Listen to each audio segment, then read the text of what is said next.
And how is the digital marketing and advertising in the neighboring countries in Asia Pacific, and what can Vietnam learn from it? So I think what I would say when you talk about the broader advertising industry is that within Southeast Asia, it's still very early days. So to give you some examples, and these are just rough statistics. Okay. So if you look at a country in Southeast Asia that is perhaps seen as being a little bit more developed or more advanced when it comes to digital marketing, somewhere like Singapore, for example, somewhere between 7 and 10% of the total advertising budget in that industry comes from online. Really? Right. When you talk about... And it's growing too, right? That's correct. When you talk about a country like, let's say, a very developed market, like Australia or the US or the UK... that's for sure. For sure. Yeah. But you might be surprised if you use the UK as an example. Right now, if you are a business in the UK, you actually are spending more money advertising online than you do on TV or on print. So around 30 to 40% of the online advertising space is from the entire advertising industry. When you talk about Vietnam, right now, when I say it's early days, only 2 to 3% of all advertising is online. But by comparison, for example, in Thailand, only 1 to 2%. Just happen the same thing in other developing markets? I think that it's a reflection that it's early days. It's a reflection that people are, from a branding perspective, from a traditional business perspective, people are very familiar with certain types of advertising that have existed for a long time. As consumer behavior changes, as more people go online to look for product information, and especially as more people have mobile phones that are connected to the internet, that changes the way that they find out about information and what they want to do in terms of their purchase. And a really simple example, when people are on the go and they have a mobile phone that is connected to the internet, they search much more than when they are sitting at their desk and they're doing other activities. And the type of search that they do on their mobile phone is very different. For example, if I am driving in my car, and of course I would never do this while driving, only when parked at the red light, but if I'm driving in my car and I come across, let's say for example, a billboard, or there is a sign, or I'm running out of petrol, when I ask a question to my mobile phone, when I'm searching on my mobile phone... The voice search. Whether it's voice search, yeah, for sure. But this kind of search is much more immediate. I need to know now, I need to know exactly right now so I can act on this. If I am, for example, speaking to my friend and I want to make the recommendation for a restaurant, I need that information now so I can go and meet them there. So it's different to when I am on, for example, a laptop or even a tablet, because the type of time that I spend with that device, the search that I do, it might be a longer search, it might be more complicated, it might be me doing research and maybe I will do something about it in a week's time or a month's time or many months away. But the phone is much more immediate. And so from a business perspective, if someone is looking for information right now, is your business there or are you invisible? That's kind of where it comes to. The voice search, I tried that in Vietnamese, but it still did not recognize my voice. Are you still working on it, right? Absolutely. This is actually a really interesting question because first thing I will say is Vietnamese is a beautiful but very difficult language. And I confess this for everybody to hear. Well, you know Vietnamese, you learn from it, right? What I would say about voice search, and this is not just for Vietnamese, but in terms of the way that voice search technology works, it's not actually a human who is translating everything and coming back to you. It's actually a computer program. It's a code that has to be taught all about the very delicate intricacies of the language. So when you think about that, I say from my own personal experience, when I was learning Vietnamese, it took me a very long time to understand all of our different vowel sounds. So there are so many yosaks in Vietnamese. Yeah, a lot of accents too, A lot of accents, a lot of different tones, and also you have different dialects.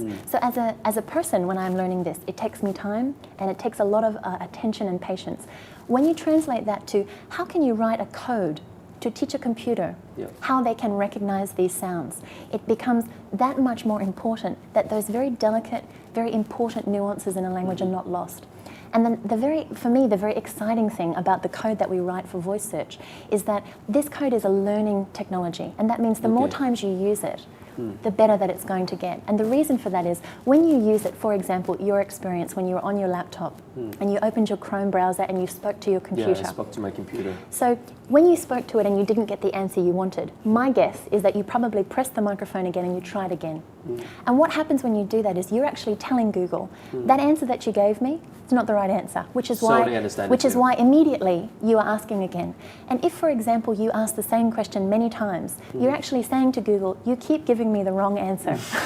So what do you do specifically to understand, recognize the sounds better for the voice search? I mean, any actions? So I think one thing I would say, and this is not just for voice search, but for all of our products, every single Google product actually has a section on the right-hand bottom screen that says, give us feedback. Report Okay. a problem. Tell us about what your experience is like. So one thing that we rely on very, very heavily is user feedback. Okay. And this is one of the things I would actually say is a fantastic piece about doing business in Vietnam from a consumer perspective as well as from a business perspective. Vietnamese are not shy about telling us what they think. They're very, very forward. They say, this is correct, this is not correct, that's accurate, this needs to change, you need to do that better. And they're very, very frank with us. Okay. But this is a really good thing because the more feedback they give, the more we can take action on that. If everybody sat back and said, it's great, then, then we don't know what kind of things It's we gonna have to take fix. time. But yet, You do experiments on like group of many people with different accents, different Yes. voices. so Do you actually have to do it? Voice Right. search, where we are right now, so this just launched just a few weeks ago. When we first started this process, it was 2 years ago. And we actually go through the process of collecting voice samples. And when we did that, we did it together with a number of universities in the north, in Hanoi, also in the south, and also in some of the other provinces so we could hear the difference between the dialects. I will be very honest to say nothing is perfect. But in this way, what we want to do is make this product available, give it to our users and say, please try it and help make it better so that it's more useful for you. Do you have any success story that you can tell us about, like how Vietnamese businesses can take advantage of the search engine and the search marketing and advertising? Any real case? Sure. So actually, I came across this case study earlier this year, very much by accident, but it was a delightful surprise. Okay, what is it? So there is a business that we came to know about, and the business name is Hoa Ye Thương. So Okay. it's a lovely florist that is owned by a wonderful young man. And his story is actually about the process of using something called the Google Display Network. Okay. And when we were talking before about search advertising, what many people are probably more familiar with is something called AdWords. And that's when you see text advertising. So it's a few words of text and there's a blue link that you click and it takes you to a website. The difference with this different type of advertising tool, display advertising, is that it's not just text anymore. You can show photos, you can show videos, and you can have those have some kind of interactive element to them. They can have sound, they can have animation. So it's a very different type of advertising. It's almost a more advanced version of the basic text advertising that's already been available.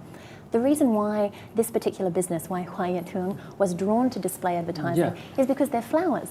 And so the best way to why is it advertise... successful? Well, the best way to advertise these things is to show people a photograph. Sure. This is how beautiful Love my to see the flower shop flowers, is. right? It's like seeing is believing. And so this business took some time to understand what kind of websites do they want their advertising to appear. And what they did is they actually worked with Google's display network to have their advertising appear on these different websites. Many, many websites that are part of a network that sit within the Google Display Network. And this business was actually able to grow very significantly as a result of doing this. So from having one shop, they now have many franchises. They're operating all around the country, and they've gone from having, for example, just one particular type of product, flowers, to now having chocolates, to having gift baskets, to diversifying their product portfolio. And in this way, if you speak to the owner of this business, his answer is, when you actually give us the opportunity to connect with people directly, when someone is searching for flowers for Mother's Day or a gift for my wife, and I'm able to connect with them at that point, it's the perfect match between someone asking a question and my business providing the answer. And that's really where the success story came from for Hoa Ye Thương.